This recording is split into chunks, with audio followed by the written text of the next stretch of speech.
Hello दोस्तों, आप सभी का हमारे चैनल स्टडी ग्रुप एजुकेशन में स्वागत है। आज के इस वीडियो में हम बाल विकास और शिक्षा शास्त्र के एक महत्वपूर्ण टॉपिक विकास की विभिन्न अवस्थाओं के बारे में जानेंगे।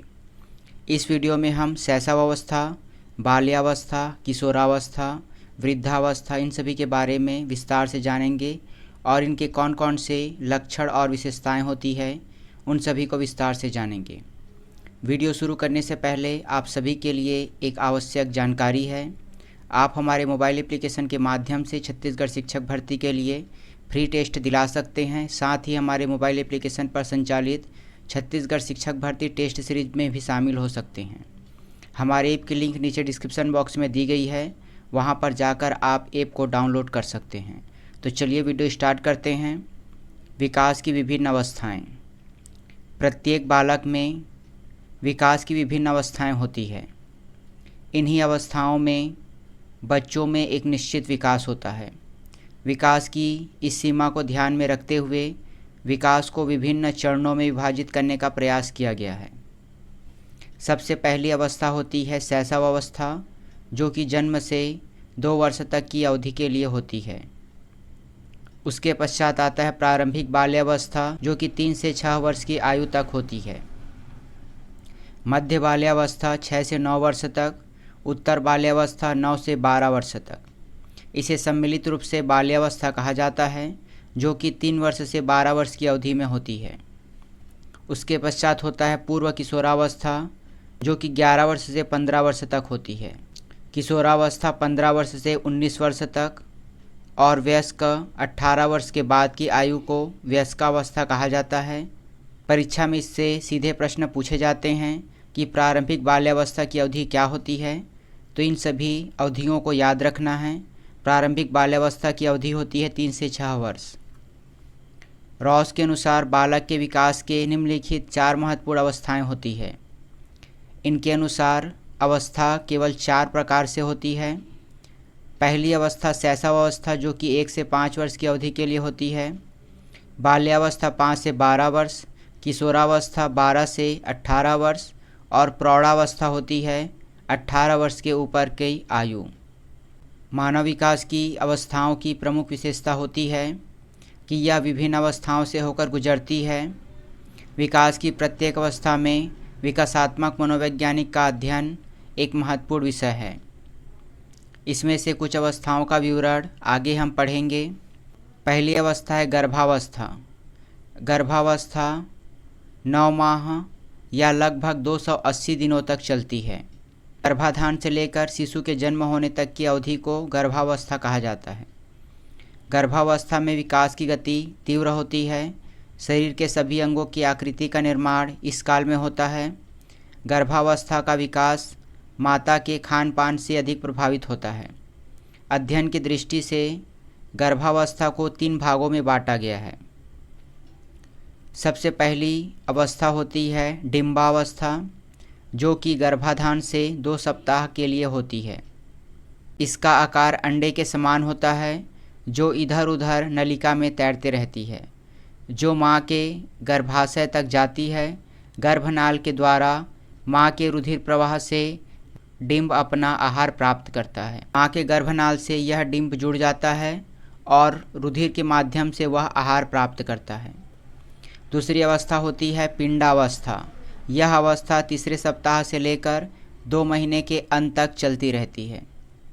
इस अवस्था में गर्भपिंड मानव आकृति धारण कर लेता है और इसके विकास की गति तीव्र होती है। 6 सप्ताह का गर्भपिंड होने पर इसमें हृदय की धड़कन प्रारंभ हो जाती है। स्नायु मंडल, ज्ञान तंतु, त्वचा, ग्रंथियां, बाल, फेफड़ा, जिगर, श्वास नली इन सभी का निर्माण पिंडावस्था में होता है। परीक्षा में यह प्रश्न पूछा जा सकता है कि त्वचा, ग्रंथियां, बाल, फेफड़ा का निर्माण किस अवस्था में होता है, तो इसका आंसर होगा पिंडावस्था। इसके अलावा पिंडावस्था की अवधि भी पूछी जा सकती है, तो यह होती है तीसरे सप्ताह से दूसरे महीने के अंत तक। इस अवस्था में इन सभी अंगों का निर्माण होता है और साथ ही गर्भनाल का भी फैलाव आता है। और अंतिम अवस्था होती है भ्रूणावस्था। यह अवस्था 3 माह से 9 माह तक रहती है और इस अवस्था में किसी नए अंग का निर्माण नहीं होता है। जो अंग पिंडावस्था में निर्मित होते हैं केवल उन्हीं का विकास होता है, उनकी आकृति बढ़ती है। इस अवस्था में मानव शिशु की आकृति भी पूर्ण हो जाती है और वह पूर्ण रूप ले लेता है। अगली अवस्था है शैशव अवस्था। इस अवस्था को बालक के निर्माण का काल माना जाता है और यह अवस्था जन्म से 2 वर्ष की अवधि तक होती है। फ्रायड के अनुसार मानव को जो कुछ भी बनना होता है वह प्रारंभिक 5 वर्षों में ही बन जाता है। इस अवस्था में बालक अपरिपक्व होता है और दूसरों पर पूर्णतः निर्भर रहता है। उनका व्यवहार पूरी तरह प्रवृत्ति से जुड़ा होता है, जिसकी संतुष्टि वह तुरंत चाहता है। सुख की चाह इसका एकमात्र प्रेरक होता है। शैशव अवस्था की प्रमुख विशेषताओं की बात करें तो शैशव अवस्था में शारीरिक विकास तीव्र गति से होती है, मानसिक क्रियाओं में भी तीव्रता आती है, सीखने की प्रक्रिया में तीव्रता आती है। इस अवधि में दूसरों पर निर्भरता रहती है, आत्म प्रेम की भावना होती है, सामाजिक भावनाओं का तीव्र विकास होता है, अनुकरण द्वारा सीखने की प्रवृत्ति होती है, अर्थात उन्हें जो कुछ भी सिखाया जाता है उसे उसी रूप में अनुकरण करके वे सीखते हैं और साथ ही संवेगों का प्रदर्शन भी इस अवस्था में दिखाई देता है। अगली अवस्था है बाल्यावस्था, जो कि 3 वर्ष से लेकर 12 वर्ष तक के लिए होती है। इस अवस्था में बालक में अनेक प्रकार के परिवर्तन होते हैं, इसलिए विकास की दृष्टि से यह अवस्था एक अत्यंत जटिल अवस्था होती है। मनोवैज्ञानिक ने इस अवस्था को जीवन का अनोखा काल माना है। इस अवस्था में सामाजिकता का अधिकतम विकास होता है, अर्थात बच्चे सामाजिक रीति रिवाज और परंपराओं को अत्यधिक करीब से देखते हैं और उनमें इन सभी का विकास होता है।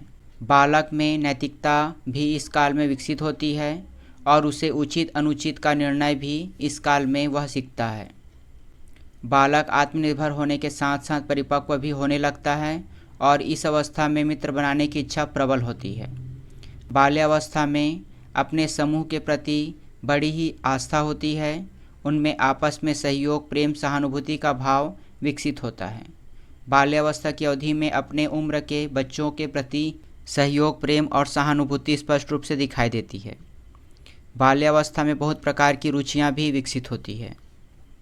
बाल्यावस्था की प्रमुख विशेषताओं की बात करें तो इस अवस्था में मानसिक योग्यता में वृद्धि होती है, सही और गलत का ज्ञान भी इस अवस्था में होता है, जिज्ञासा की प्रबलता होती है, नई नई चीज़ों को सीखने की प्रवृत्ति इस काल में दिखाई देती है।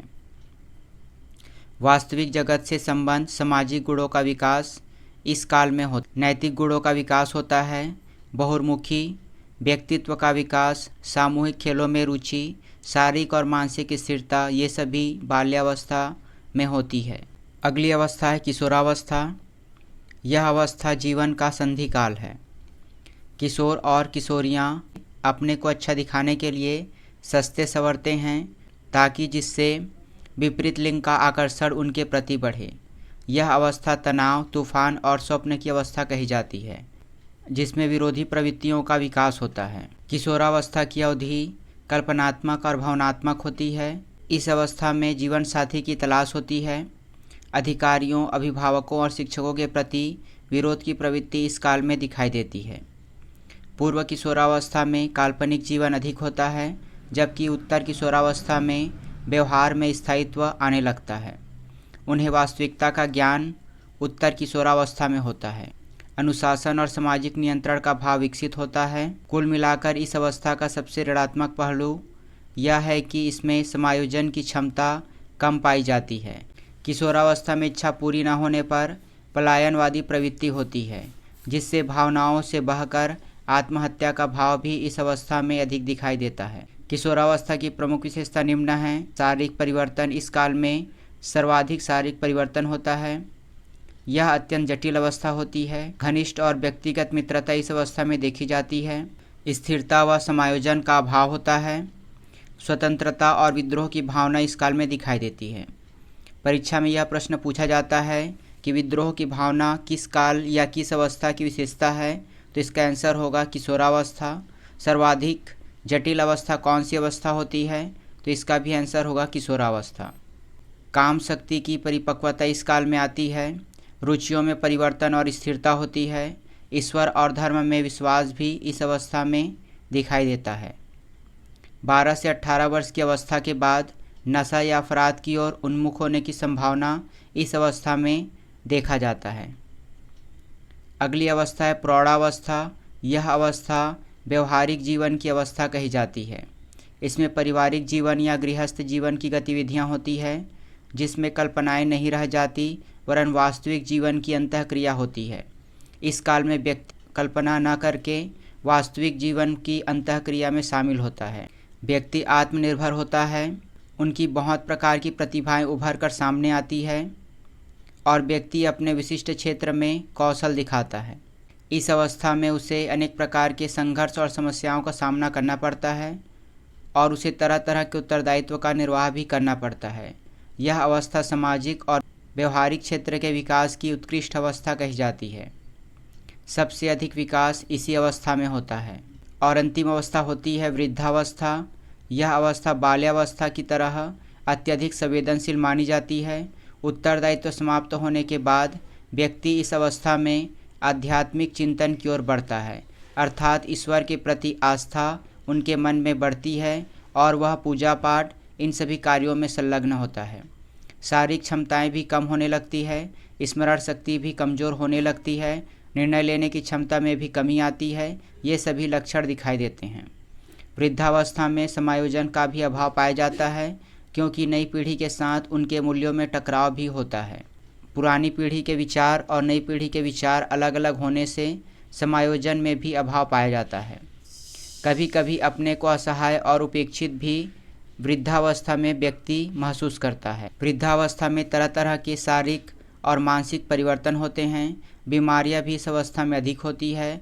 तनाव, उच्च रक्तचाप, ज्ञानेंद्रियों और कर्मेंद्रियों की क्षमता शक्ति में कमी के लक्षण इस काल में इस अवस्था में दिखाई देते हैं। तो ये हुआ बालकों में होने वाली विभिन्न प्रकार की अवस्थाएं। अगर आपको वीडियो अच्छी लगी हुई तो वीडियो को लाइक करना ना भूलें और साथ ही हमारे चैनल पर बाल विकास और शिक्षा शास्त्र के अन्य वीडियो भी उपलब्ध है, जिसे आप हमारे प्लेलिस्ट पर जाकर देख सकते हैं।